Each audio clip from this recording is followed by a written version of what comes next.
Welcome to Strung Out, the podcast that looks at life through the lens of an artist. Your host is the artist, writer, and musician, Martin Laurence McCormack. Now here's Marty. Hey there, welcome to Strung Out, and I have Robert Smith with me, and we're going to keep things local on this podcast. We're going to be talking about early childhood development and some of the problems that are still existing. We talked maybe about a year ago. Yes. In which we covered a little bit about your job, and why don't you bring the listener up to speed a little bit about what's going on with your work? Well, there still is a crisis in early childhood education, and the crisis is finding appropriate care for your child. The cost, location, the whole bit. There's a waiting list. Mm-hmm. As far as I'm going into almost 2 years now as a childhood. But I'm a little bit older than most of my coworkers. So, and I have some insight what's going on. The thing that's troubling right now, as of last week, Chicago public school teachers are out on break. Right. But we're not. Ours is ongoing. Kids are still coming in. And some of the kids that are graduating, because we're in the graduating cycle right now, kids are graduating, but those kids will stay with us till August. So the teachers burn out. Yeah. What age group are we talking about? For me, it's describe 3 to 5 year olds. 3 to 5 year olds. Yes. They're learning how to write their names, and they're reading a little bit, learning a little bit of mathematics. We prime them for kindergarten, so they can sit still. Their social emotional skills, how they, handle the conflicts, the self-regulation, that kind of thing. How they control their emotions. So these kids, I'm assuming you have autistic kids. I have a couple of special needs children. Special needs, which are fun to and work then with. you have some that regular just, kids. Regular kids that just for whatever reason. Yes. Different nationalities. Okay. Yeah. Really nice. Yeah. It's the challenging thing is that, like I mentioned earlier, it's teachers are burning out, and we would like to take a break, but we can't because it's the nature of the beast. Kids have to be someplace during the summer, and some of those children have older siblings. Those siblings at home, and the kids many times they'll come in and start crying. I want to be at home with my brother and my sister. But you can't. They got to be here because they're still too young to take care of these 4 or 5 year olds. Yeah. So it's a conundrum. It's really, what do you do? And you have to calm the children down. And at the same time, we're burning out because we need a break. We have PTO, personal time off, but that only covers for so long. For a couple, right. You can only take it so much if it's approved, because you have to have teachers around all the time. Is it? I mean, the mind boggles at the fact that you're doing it year round. Yes. I mean, that's especially in a teaching situation. Exactly.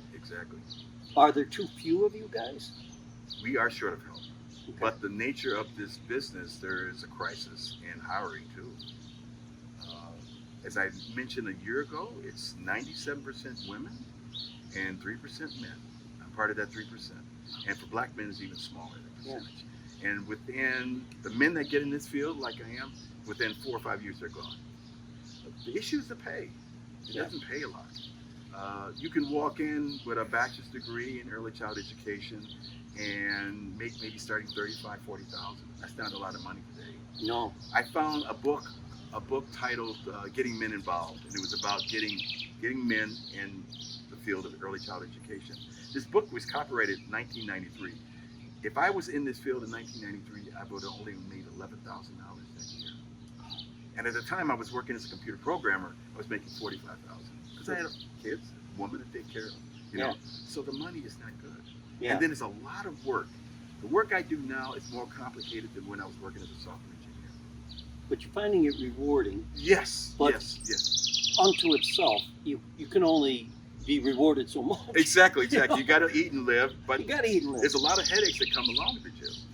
What do you is it a field that is publicly supported? Is it privately supported? Where is the money coming from? Some places are publicly, like CPS helps support where I work at. Okay. And there's fundings from other companies too.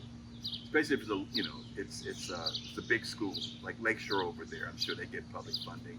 funding from the government, the whole bit for Head Start and preschool. So there is money there, but it's just a lot of keeping. It's like rotation. I think since I've been there, like 4 or 5 people have gone. And filling that spot. Like we have a position that's open in one of our classrooms, and it's been unfulfilled for a whole year. And the lead teacher suffers because we have temps coming in, and they can only do so much. They're not as invested as we are. Like they come in, they're professional, they do their job, they help with the children, but we're more invested in kids because we do documentation, we do these other things, interacting with the kids. Some of them just come there for a week or 2, maybe a month. Are these temps actually trained? Yes. To do it? Some of them have backgrounds, yes. But some of them have said they don't want to work permanently. They like because it pays more. It's like $25, $28 an hour is not bad. Traveling nurses, that kind of thing. Exactly. And they have control. They can go to different places now. Well, why do you think? Why do you think there's, first of all, so few men? Besides, obviously money has a lot to do with it, and and so few black men in this field too. Yeah. Is there something there that we have Mayor Johnson? You've got this, he's very, very much pro African American business, pro everything, in that regard, and small business minded. And is this something that can be solved on a city level, or is this something that's requiring? It's not a prestigious job working with young children. It's more prestigious working with teenagers, in high school or teaching college. But working with little children, there's a stigma about that too. Also, there's a lot of things you have to go through, the fingerprinting, background check, which is standard for most teaching. But I'll tell you, there's times when there's been fathers, not now, but there's been a few situations where the fathers have brought their kids in and they look at me real hard. Oh. Bring their daughters in. And they're like, he's going to be What's from my kid, is this guy, is he up? Yes, I had to submit 20, 30 documents to get in this place. FBI's got my fingerprints. Come on, obviously. But they're still, I look at their face. But there's still that stigma. They still, exactly. And I was told from some of my classmates when I was taking classes, this hasn't turned out to be true for me, but they said, Robert, there are going to be some parents who are not going to bring their kids in because there's a guy working. They told me that. Wow, so reverse. It's exactly. So it's a stigma that comes along with it. And that was my biggest fear was working with the girls because they have to go to the bathroom and I have to escort them. Right. Up to the door. I stand back and let them do their business. But, I was a little nervous because they could say, Mr. Robert did this or did that. Sure. Now I'm in trouble. But there's cameras all over the place. Right. That helps a lot. I love that. So you have cameras, you have your peers. Your peers, yeah, exactly. And so there's. And the kids, most children are honest. They try to be honest, I would think so. I mean. There have been cases, you hear in the news where molestation goes on, and that doesn't help with us guys. But that's happening. Across the board. Across the board, schools. Yeah, high school, yeah. But that, I would think in your line of work, transparency has to be paramount. I mean, wouldn't a dad taking a kid, to school know that you're vetted? I know. It doesn't matter. I might have to change that child's diaper. Right. So I have done that. It's just the bias, the inherent bias in a guy's mind. There's this older black guy. Yeah, exactly. Who's here. I changed a lot of diapers in my lifetime because I had kids, but I never changed the girls until I got this job. And there were a couple girls that were still not potty trained. And I had to go in the bathroom, and Mr. Robert, I peed on myself. I grabbed the diaper. We have to change their clothes, the whole bit. They have to do it. You're a bro, Yeah. And it is what it is. And I don't know. I'm comfortable now. Yeah. Those kids are potty trained now, so they're good. But that's part of your work. It's part of my job. We have to do that. So you're talking about kids that are coming in that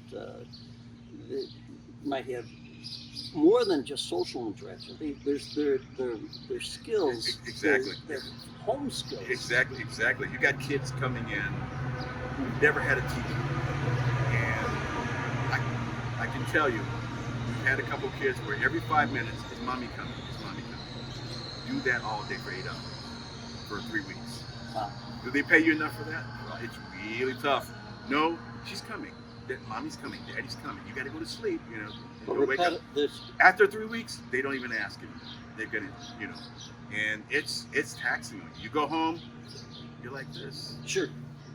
How would you like to tell your daughter something every 5 minutes? Something. You wouldn't want to do that. Yeah. I played down in Springfield, Illinois, and it's a big institute that's for special need. Okay. And I went into the men's room, and they had a little piece of paper over the urinal, and it said, if you're standing here and you're feeling angry, you should not be here. You should be thinking of a different job. It's the Hope Institute which is a huge. And I watched what you're describing with these people, where they have a kid that is going over and over and over again, doing the same thing. What kind of training do you get for that? You have to, I would say to anyone getting in this field, you have to love children. Okay. First, if you've got a natural love for children, you're going to make it. The training comes after. They teach you how they think, how group care, the whole bit. You have to go through this whole thing of how, like NACI, they're, the National Association of Education of Young Children. That's the standard. Okay. Rules, DCSF, their rules and regulations. When beds are laid down, how far apart they should be. Feeding children, art, it goes on and on. But you have to love children first. If you get through that, then you're okay. And I'll tell you, my love of children has helped me more than anything, because I've been tested many times, and you have a sense of humor. You have a kid coming, Mr. Robert, and they're hitting you. I said, what are you hitting me for? What did I do today? And they start laughing. But you have to have a sense of humor. If not, you're not going to make it. And I agree what you saw over there. You got to love children first. You got to adore children. You got to have that right attitude. You got it. Wow. Yeah, you got it. And it helps, because I was a father. I'm a father, and it helped. But there are people who they get out because they can't handle it. I heard stories from a director at a college who told me he knew women who had got bachelor's degrees in this field. He got out in 2 years. Wow. They got burned out. They went to probably higher grades, like got into high school or something. But this can burn you out. Let's take a little break, and we're going to be right back talking to my friend Robert Smith, who is special education. Early childhood professional. Yeah, early childhood professional. Yeah. Which delves into so much more than I even realize. Yes. So we're going to be talking about the challenges with being an early childhood professional, and you're not strung out. Man. Hey, want to show your support of Martin's artist endeavors? Buy Me a Coffee is an online site that makes supporting Marty easy. In just a few taps, you can make a payment of any amount, and no account is needed. You can also decide to become an ongoing supporter. Go to martinmccormack.com and click on the words Support Martin. Let's help Martin keep it all caffeinated.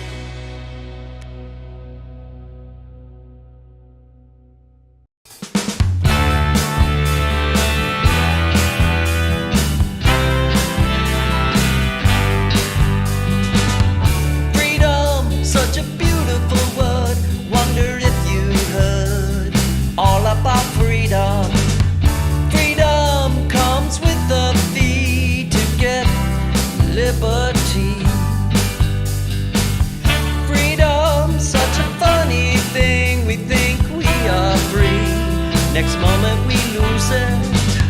Freedom, the enemy of those who fear liberty.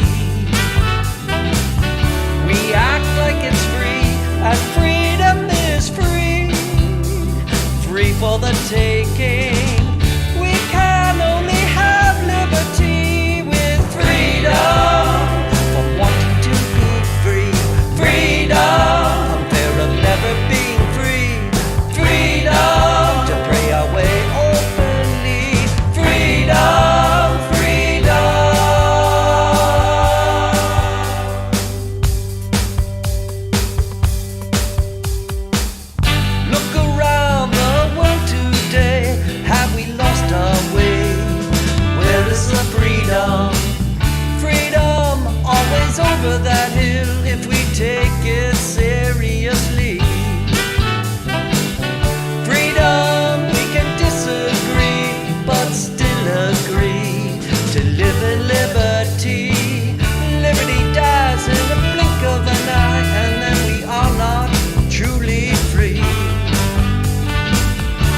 such a precious thing to live in liberty, such a precious dream for those who can only dream of freedom, of wanting to be free, freedom from fear of never being free, freedom to pray our way openly, freedom, freedom.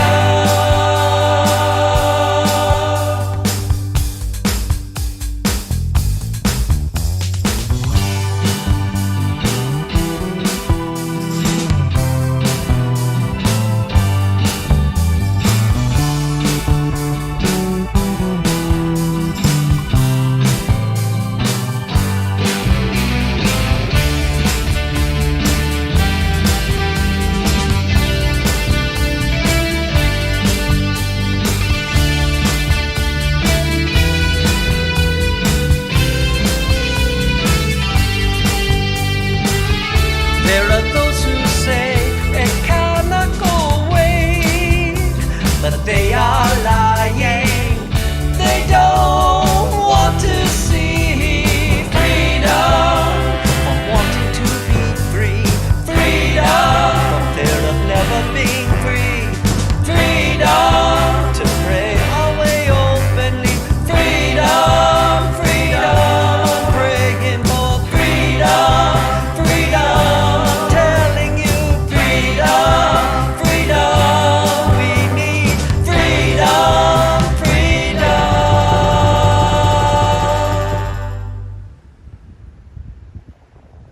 We're back, and I've got Robert Smith with me, early childhood development professional, and we're talking about the challenges of early childhood development. And I was curious, is there like a union? Yes, there is. I was Okay. going to bring that up. All right. There is a SEIU, Okay. and they're trying to get us $25 an hour. They've been trying for a while. And I was wondering, how come we haven't gone on a strike yet? Why haven't you? I don't know. We should, if we went on a strike, my God. Across the country. Oh my God, the money we would get. It's, again, as I mentioned earlier, you've got to love children, but you've got to be able to eat and feed your family. Well, And like- this field is so demanding. Yeah. And they make you jump through so many hoops just to get this job. Not only the courses you have, the coursework is very intense. If you're taking a regular college course, it's 15 weeks. Quizzes, tests, research papers, the whole bit. Then you got to go through the drug tests and background checks and fingerprinting. And then you got to go for a TB test and all this other stuff. And then you got these other certifications. You got to be a mandated reporter where you can report if there's some unusual things going on in the classroom. There's so much you have to go through, and then they all pay you a lot of money. It's a lot of stuff you have to go through just to teach, to put your hands on little children. So who is your, like, when you guys have a union meeting, Yes. what are they saying to you? Are they like, Some of the things we're talking about, what they're working on. There's a union rep where I work at, but I don't know. Every year we get a cost of living increase. It's a little bit of money, but I mean, is it matching inflation? No, it's not. If you want to bring in 20-year-olds, 25-year-old young kids, you got to start at least $50,000, something like that, man. That money would attract people. One thing you mentioned to me was that you are seeing immigrants from Venezuela, Oh my the God. ones that have come across the border, and quiet. They have nowhere to go. And I feel inept because I don't speak the language. I speak a few phrases in Spanish, Mhm. good afternoon, good morning, but I'm seriously thinking about buying a translator, maybe a couple $100, where I understand if I had a smartphone, you can put the app on, they can talk into it, it'll translate it, Google Translation. But I'm seriously thinking about buying a translating device because I'm going to be in this field for a while till I, drop dead or something, so I want to be able to communicate with them. Should I take a Spanish class? It's tough for now, my age. Yeah. It's really tougher now. Well, I've got if another. the union paid you to do it, would you do it? I probably would. Yeah. I probably would. But it's hard as you get Yeah. older. I'm thinking of the actor Matthew McConaughey. Yeah. McConaughey, he's married to a Latino woman, and he was saying he learned Spanish, but he said you got to learn it when you're young. He says it's much harder when you're older. It's true. I mean, you would have to be immersed. Exactly. You would have to be sent, Live in Mexico for a live in couple- Mexico for a year. Yeah, exactly. Then I could pick it up. Yeah, exactly. Well, it sounds to me like this is a kind of a business that obviously is not going to go away. We're always No. going to have kids that need this. But now you're getting, it's becoming geopolitical in the sense that you're getting Children across all kinds. We have kids And who they are have the same from problems. Iran. We have a kid who's from who speaks Arabic. It goes on and on and on. And we are the wonderful thing. One of many things about this position is that you're their first teacher, other than the parents. Wow. They walk through the door. Kids are holding a pencil like this, right? When they Yeah. walk out, they're holding it like this. I could tell you the story. They couldn't even write their name. And some days when the kids come in, they don't want to be there, and I'll say the kid's name. I said, listen, could you write your name when you came here? I said, no, Mr. Robert. You can write your name now. You can write your whole name. So when you go into kindergarten next year, and then say, take out a sheet of paper, put your name on the top, you're gonna think, we helped you. They can write your name. You're launching Exactly. chips. Exactly. Do you have And reading stories to kids. We love reading stories. Yeah. We pull out a book, and then ask questions. Pete the Cat is very popular. Pete the Cat? Pete the of Cat. course. I bring a little Pete the Cat puppet here, and I put it up in my chest. And it's, Oh. we just Pete the Cat's tour. We just did that recently. You would have loved it because he goes to Tibet, he goes to China with his band. He's playing. I was thinking about you. Right. You would love it. It was I incredible. wish I could do Pete the Cat's tour. Give me a success story, or what? Is there one kid that Yeah. stands out in your mind Yeah. that you always look back and say, Yeah. "My God, I made a difference in this Me and the kid's life." teacher were talking about this a couple days ago. We had a child who was terrified of writing, screaming and writing. I can't do it. I can't do it. He would break down in tears, walk away, just screaming. He walked out of there. He was ready to write his name. He said, look, Mr. Robert, I can write my name now. But he was terrified, like someone making him walk with fire. I said, you can do this. You can do this. And he's in a good school. I said, you're going to big people's school now. That's what we call it, big people's school. And I showed him the picture of the school where he was going to, and I said, look at all the students, man. You're gonna be, it's incredible what you're going through. And he's doing well. He's doing well. Yeah, I was gonna but there's say- other stories successful. I remember him being terrified just to write his name. But now he can do it. Yeah. It's worth, that's worth the little money I'm making. Well, you're changing the world. Exactly. One kid at a time. Exactly. You're touching souls, as I always say. To be in the business of touching souls, Exactly. rather than being in the business of Writing software, which was good. Right. But when we had a graduate come yesterday, and his sister is in one of our classes, right? He saw me, he ran and jumped in my arms. They can't beat that. Yeah. You can't beat that. You can't Mr. Robert, I said, tell me something I don't know. He said, I can count to 200. I said, I can't do that. It's amazing. It's amazing. And That's awesome. you're gonna. It's remarkable. It's of all the jobs I've had. I mean, I love writing software, working computers because it supported my family, and I went to school for it. But this is so rewarding on so many different levels. Emotionally, spiritually. And you see it. You see it. Well, let's take a little break, and I want to touch on that when we come back, because you made this career change Oh, fairly late in life. big time. So, and During the pandemic. during the pandemic. So you're one of two guys I know that have Wow. done a big life change. Yeah. And so let's take a break. We're talking with Robert Smith, early childhood development professional, who is trying to shed a little light for all of us on the need, first of all, and how difficult it is to keep this field filled and going, but how important it is, because these children are not going away. Yes, exactly. So, we'll be right back after this. Hello, I'm Polly Chase, here with artwork by Marty McCormack. This is titled Dream. It's an 8x10 pen and ink drawing. Be lovely in an office or child's room, anywhere you need inspiration to let go and see where your dreams can take you. To inquire about pricing and to view other pieces of Marty's artwork, go to martinmccormack.com. Thank you.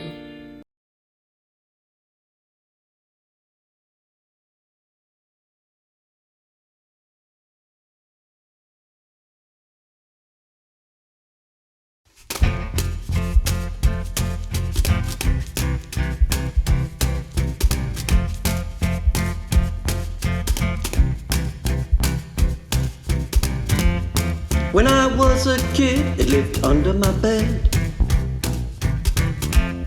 When I was older, it lived in my closet. Nowadays it likes to live in my head. There's just no way I can dodge it. Fear is a friend and a foe. Fear is with me wherever I go. We know fear, a foe but a friend, and it's gonna be with me to the end. I fear whenever there's something new, it holds me back. If there's a change, it gets real mad.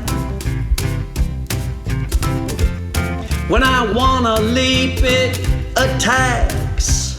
How can something so good be so bad? Fear is a friend and a foe. Fear is with me wherever I go. We know fear, a foe but a friend, and it's gonna be with me to the end. I fear.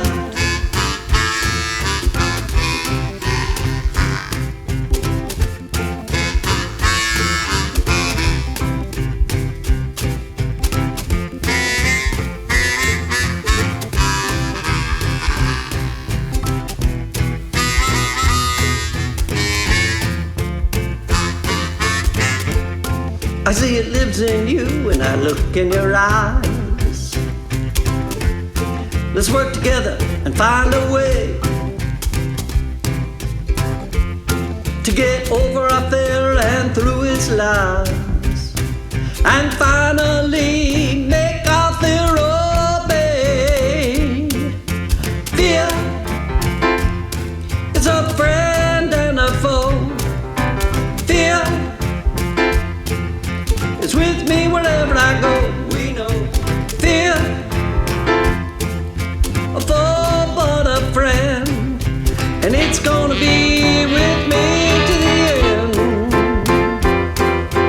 Fear is a friend and a foe. Fear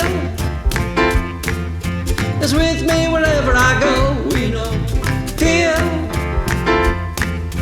a foe but a friend, and it's gonna be with me to the end. I fear.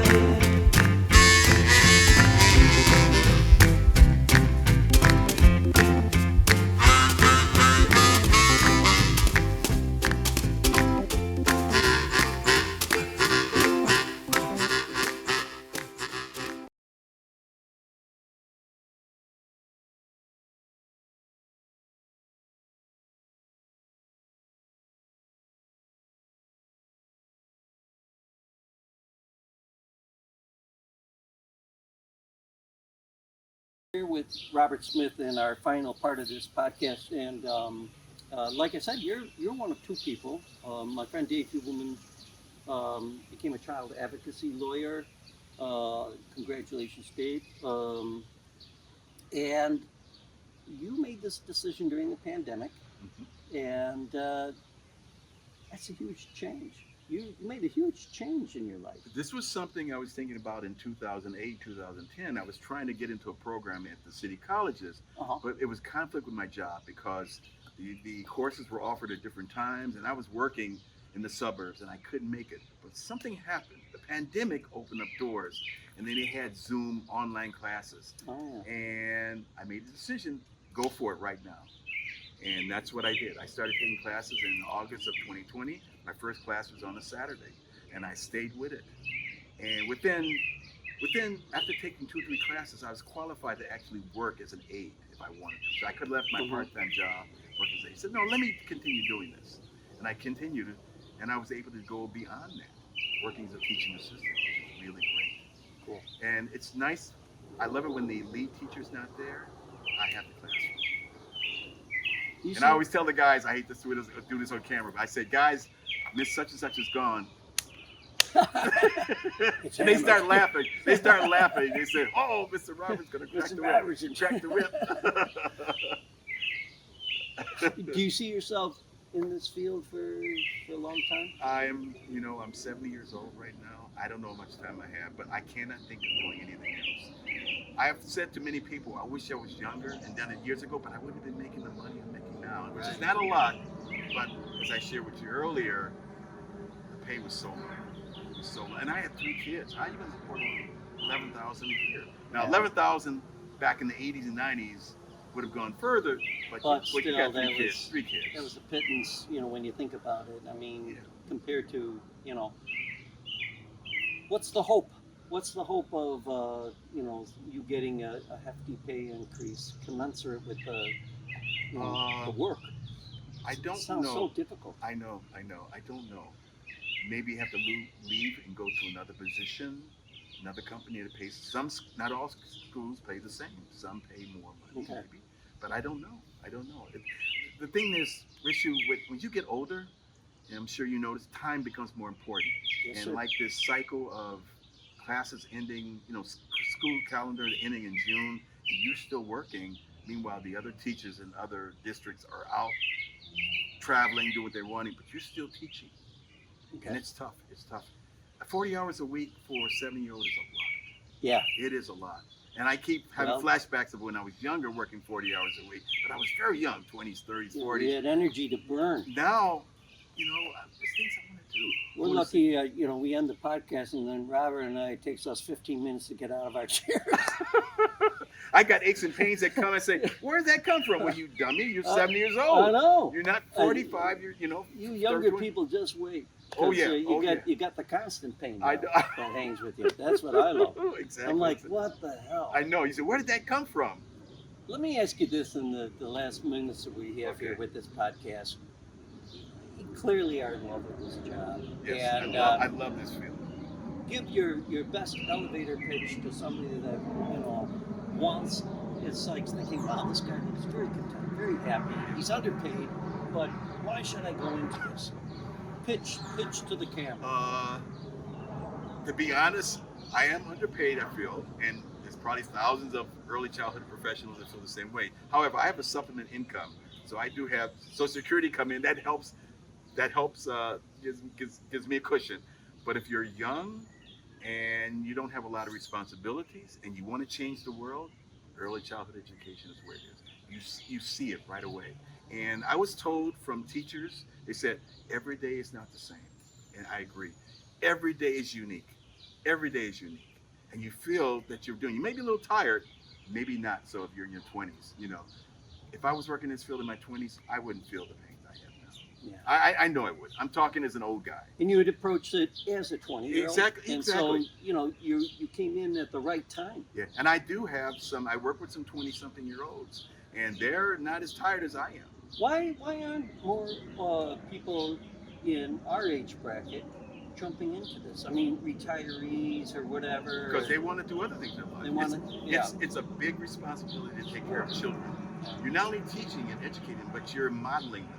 They're looking, every word you say, you can't swear. You have to be careful how the language you use. I think I used the word zombie once, and I was a mistake. But some other kid had used it already. I said, the teacher said, don't use that word. I said, the kids use it. They watching it on TV, But I have to be, I'm new at this, so I have to watch it. The repetition that you were talking about with that kid going, where's mommy? Oh, where's that's mommy? that's taxing. I mean, that's taxing. It goes on for a few weeks because you they've need been the physical stamina. You do. They're with their parents their whole lives, and all of a sudden they're thrown into this environment with these other groups of children, look different than them, and these strangers, and you're trying to bond with them every day. Like I said, every 5-10 minutes. Where's mommy? And they're crying. They don't sleep the whole bit. But after 3 weeks, you get through it. Then they're saying they're coming in. They're excited to come in. And I can tell you we had one kid used to take a sheet of paper and drew a map of where he lived. Mr. Robert, this is where I live. Let me go home. Oh, wow. I said, you can't walk out the door. He was a really smart kid. He drew Very a map, smart. Drew a map. I said, here's where I live. look at it. He had buildings. He had the streets. I said, this is amazing stuff. This observation right here, But you can't go. Take me out. I know where I live. No, you can't do this. So, Well, on that note, on that note, we're going to leave it at that Yes. because we'll come back. But you're going to see Robert a lot more often. We're going to have our World Roundup going Yes. and trying to make sense of this crazy world. But I want to thank you for doing what you're I doing. love doing it. This is great. This You're- is fun. You're serving humanity, and Look at this environment. Too bad they can't. There's not a 360-degree turn. See the Oh. beautiful flowers. Just wonderful environment. Well, it's a great place. It's like and a small piece of heaven on earth. We've witnessed a sparrow fight. Yes, and, that's true. Capers went nuts, and but this is why we do this podcast. Yes. This time of year in the backyard. Yes. We'll be out here in November. Okay. But I'm Marty McCormack, I'm Robert Smith. and you've been watching and listening to Strung Out. We'll see you guys very soon. Bye-bye. That's good. Thank you for listening. For more information about this show or a transcript, visit martinmccormack.com. While there, sign up for our newsletter. See you next time on Strung Out.